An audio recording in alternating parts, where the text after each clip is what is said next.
Furthermore, the character of Jesus being a literary and astrological hybrid is most explicitly a plagiarization of the Egyptian sun god Horus. For example, inscribed about 3,500 years ago on the walls at the Temple of Luxor in Egypt are images of the Annunciation, the miracle conception, the birth, and the adoration of Horus.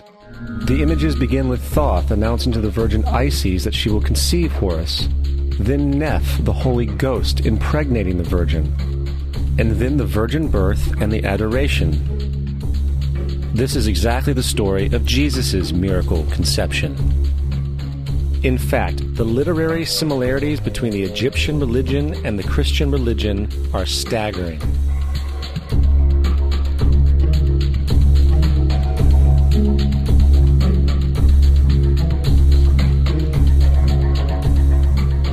And the plagiarism is continuous.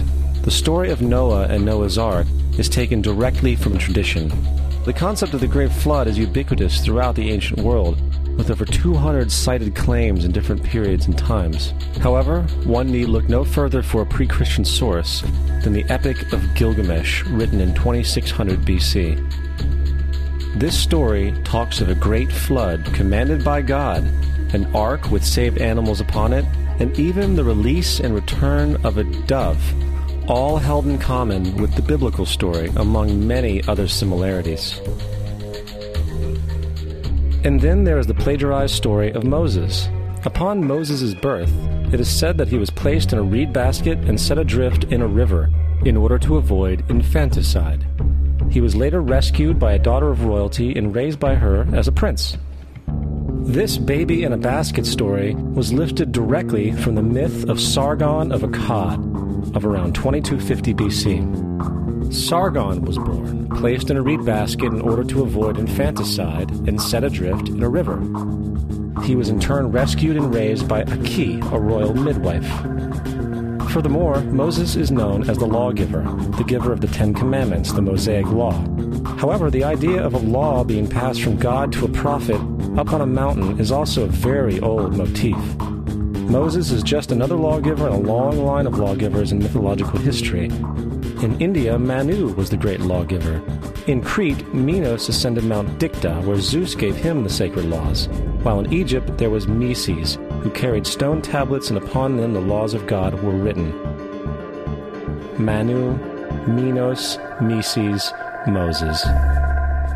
And as far as the Ten Commandments, they are taken outright from spell 125 in the Egyptian Book of the Dead. What the Book of the Dead phrased, "I have not stolen," became "Thou shalt not steal." "I have not killed," became "Thou shalt not kill."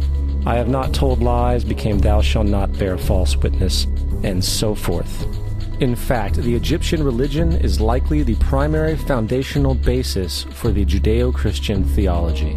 Baptism, afterlife, final judgment, virgin birth, death and resurrection, crucifixion, the Ark of the Covenant, circumcision, saviors, Holy Communion, Great Flood, Easter, Christmas, Passover, and many, many more are all attributes of Egyptian ideas long predating Christianity and Judaism.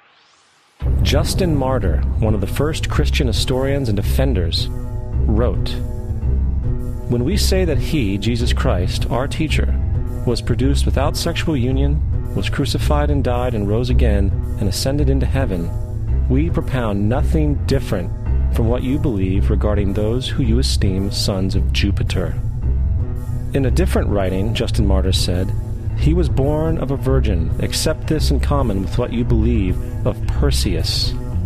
It's obvious that Justin and other early Christians knew how similar Christianity was to the pagan religions. However, Justin had a solution. As far as he was concerned, the devil did it. The devil had the foresight to come before Christ and create his characteristics in the pagan world. Fundamentalist Christianity, fascinating. These people actually believe the world is 12,000 years old. Swear to God. I actually asked one of these guys, okay, dinosaur fossils. He says, dinosaur fossils? God put those here to test our faith.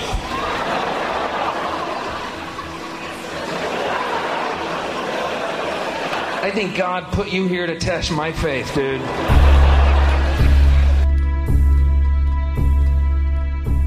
The Bible is nothing more than an astrotheological literary hybrid, just like nearly all religious myths before it. In fact, the aspect of transference of one character's attributes to a new character can be found within the book itself. In the Old Testament, there is the story of Joseph. Joseph was a prototype for Jesus. Joseph was born of a miracle birth. Jesus was born of a miracle birth. Joseph was of 12 brothers. Jesus had 12 disciples. Joseph was sold for 20 pieces of silver. Jesus was sold for 30 pieces of silver. Brother Judah suggests the sale of Joseph. Disciple Judas suggests the sale of Jesus. Joseph began his work at the age of 30. Jesus began his work at the age of 30. The parallels go on and on. Furthermore, is there any non-biblical historical evidence of any person living with the name Jesus, the son of Mary, who traveled about with 12 followers, healing people and the like? There are numerous historians who lived in and around the Mediterranean, either during or soon after the assumed life of Jesus. How many of these historians document this figure? Not one. However, to be fair, that doesn't mean defenders of the historical Jesus haven't claimed the contrary. 4 historians are typically referenced to justify Jesus' existence. Pliny the Younger, Suetonius, and Tacitus are the first 3.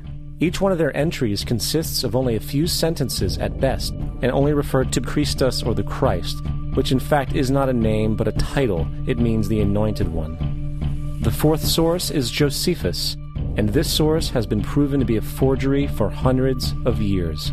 Sadly, it is still cited as truth.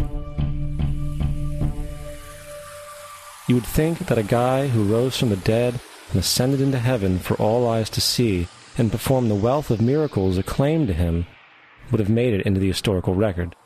It didn't, because once the evidence is weighed, there are very high odds that the figure known as Jesus did not even exist.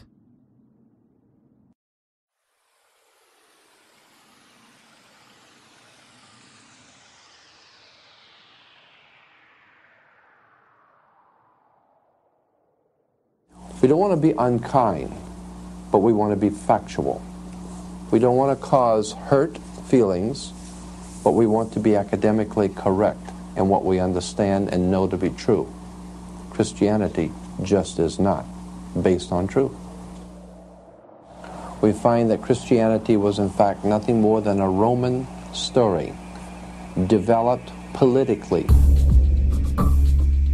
The reality is, Jesus was the solar deity of the Gnostic Christian sect, and like all other pagan gods, he was a mythical figure. It was the political establishment that sought to historize the Jesus figure for social control. By 325 AD in Rome, Emperor Constantine convened the Council of Nicaea. It was during this meeting that the politically motivated Christian doctrines were established, and thus began a long history of Christian bloodshed and spiritual fraud. And for the next 1600 years, the Vatican maintained a political stranglehold on all of Europe, leading to such joyous periods as the Dark Ages, along with enlightening events such as the Crusades and the Inquisition.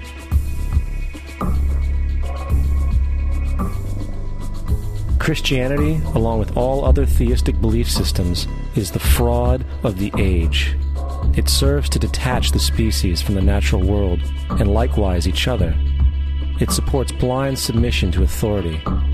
It reduces human responsibility to the effect that God controls everything, and in turn awful crimes can be justified in the name of a divine pursuit. And most importantly, it empowers those who know the truth but use the myth to manipulate and control societies. The religious myth is the most powerful device ever created and serves as the psychological soil upon which other myths can flourish.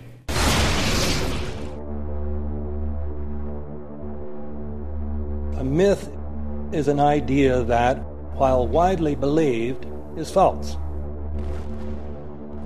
In a deeper sense, in the religious sense, a myth serves as an orienting and mobilizing story for a people.